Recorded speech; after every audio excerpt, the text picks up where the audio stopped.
What's good, y'all? How y'all doing? Let's talk about eBay real quick, and then after we do eBay, we'll talk about my idea. I'm gonna try to make this quick for you guys. So today we did $562.44 in sales. We're moving in the right direction, almost 600 bucks.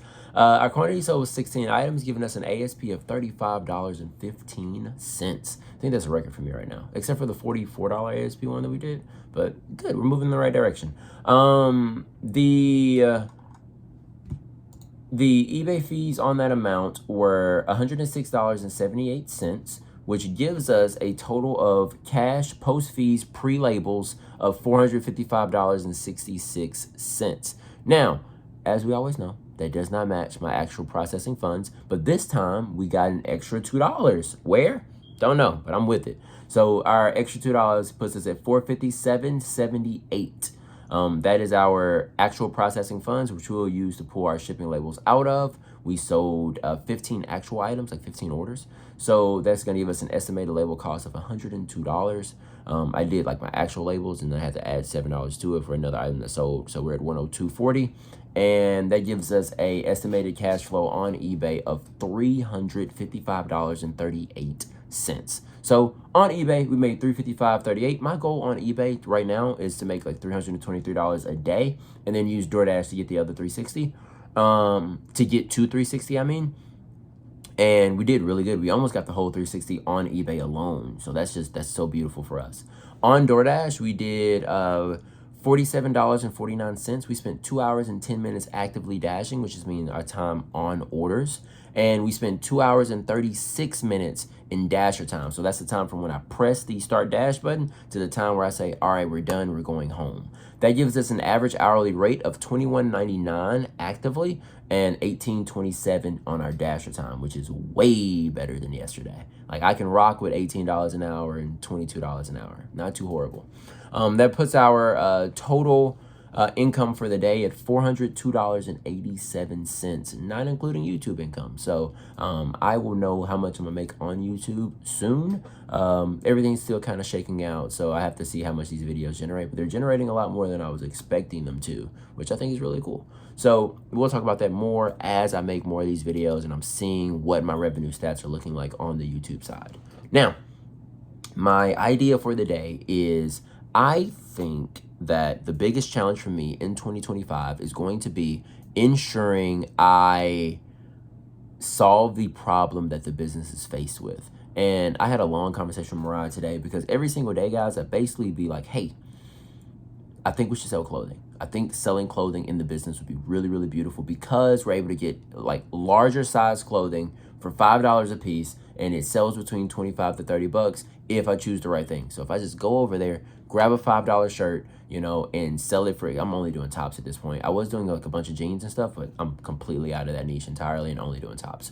But we buy it for 25 to 30 bucks, and we sell it, we buy it for $5 and we ideally sell it for 25 to 30 and make a bunch of money. I think that could be really beautiful, a great addition to the business. It's just as profitable as my shoes, if not more profitable in some cases, because a $30 shoe, I might have to pay $8 for that shoe. And like $8 into 30 isn't bad. It's just not as profitable as 5 into 30. You know what I mean? And the other thing is, like, clothing is way more likely to be on a half off tag than my shoes are, because of I'm there buying shoes. So I never really get half off shoes. And even if they were half off, they aren't about to be, you know, $250 ever.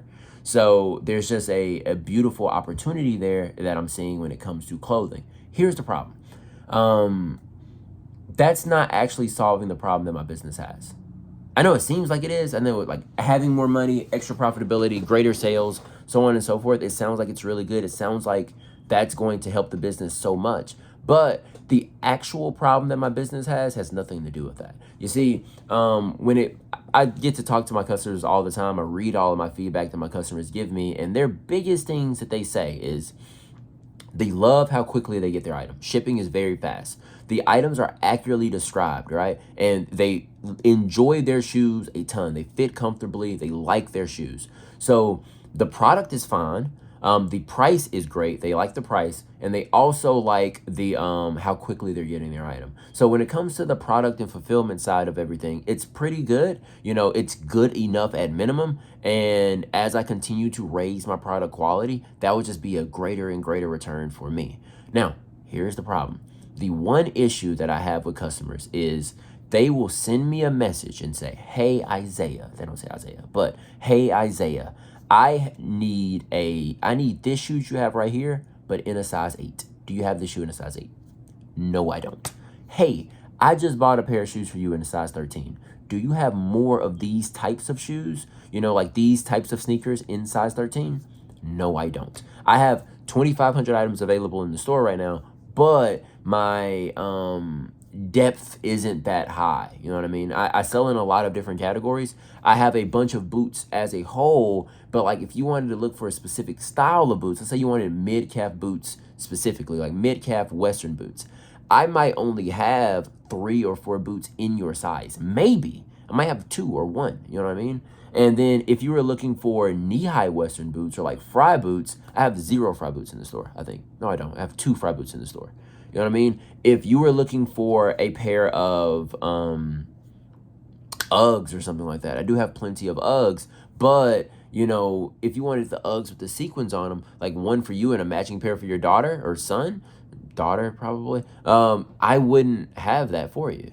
You know what I mean? Like you wouldn't be able to get that pair of shoes. If you're looking for Doc Martens and you wanted to match with your kid or match with your husband, I might have a pair of Doc Martens that fit you, but I won't have one in size 12 to fit him. So it's very, very difficult to fulfill like close on customers because they really want the shoes. The price is fine. They know that they're going to get exactly what they're looking for. I just may not have it right now. And as I continue to raise my store size, I get to 2,600 pairs available, 2,800 pairs available, 3,000 pairs available, 3,500 pairs available. Then it becomes increasingly likely that when you go to the store, you find what you're looking for. And that's the job. That's the game. Because imagine a customer comes in, they're looking for a pair of Hoka Bondi 8s, right? And you have 7 of them in their size in different colors. And they're like, I might buy 3 of these today. This price is amazing. They're charging, $59.99 per pair. Like, can I get 3 pairs and you combine shipping for me? Of course. And I will happily take $180 in sales, $150 in sales, $127 in sales, for those 3 pairs of shoes. But because I have not yet solved the problem of making sure I have the size ranges, I have the style ranges that the customer is looking for, I am missing out on potential sales. I could be making more money today. I'm just not there yet because when a person comes into the store, they're only able to buy 1 or 2 pairs because my store size is just so small. So that's the game for me. Just making sure that's the primary problem that we're working on right now, and just trying to ensure we're constantly sourcing, constantly adding pairs to the store. And as we get to this level of equilibrium where we're making the sales from that amount of listings we're doing, pushing up the listings higher so that we can get more and more pairs added to the store. Because they want the shoes. They love the shoes. Everything is good. We just don't have enough of them. We're not able to meet our customer demand to the fullest degree that we could be if we had, more of these shoes available. So that's one side of it. That's one thing that I have to work on. That's what I was going to say. So I need to focus on how do I solve the problem in the business. As I get larger and I get a 3,000 item store, a 3,500 item store, maybe we start losing items, or maybe shipping starts taking too long. And it's very easy to distract yourself with something else that is not solving the problem in the business. Like if you're not having enough cash flow per month and you need to make additional cash flow, cross-listing might be a great, way to fix that. Door dashing might be a great way to fix your cash flow. But like the best thing that you can do is ensure that you're being consistent. If you're not being consistent, then you need to be. Number 2, ensure that your product quality is good, and make sure those items are priced correctly. If you did those 3 things, eventually your cash flow issue will become less and less of a thing. But for me, I've always went, well, maybe I can solve my cash flow issue with this Band-Aid. Maybe I run auctions. Maybe I do free shipping. Maybe I raise promoted listings. Maybe I lower promoted listings to make more margin. Maybe I use a coupon. Maybe I get rid of my coupon. It's always trying to find a way around the problem.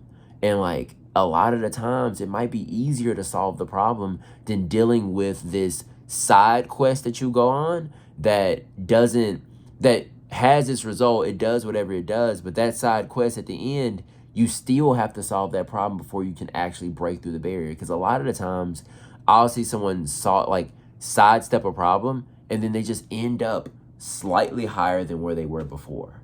Instead of, if I solve the issue of store size, I don't know what point that is solved at. Even with Sneaker Cycle, who has 20,000 pairs, there's probably scenarios where people want several pairs from them and they don't have it available yet. But as you solve that problem in its levels, in its degrees, then my cash flow goes up massively. If I have 5,000 pairs in the store with the sell-through rate that I have, then I could totally, for sure, sell 3,000, 4,000 pairs every 90 days, if not more, probably closer to 5,000 if I'm really cooking. But if I sell 4,000 pairs in 90 days at a $35 ASP, that's $140,000 in sales at a $35 ASP. That's the stuff that I'm currently selling, the stuff I'm already doing, at do that. And with the cash flow amount, we'd be getting times 56%. I think it's 54% for me right now. I'd be getting $75,000 in the bank account per quarter. So that's $25,000 a month, which is beautiful. And with $25,000 a month, what am I able to do? And that's with 5,000 items in the store. So it's just making sure that I am solving the issue that the customer is having. That's what I need to do. That's the game. That's the mission. Figure out a way to solve that problem instead of figuring out a way to go around that problem and do something else instead. So hopefully this is valuable to you. We'll talk to you guys soon. Peace.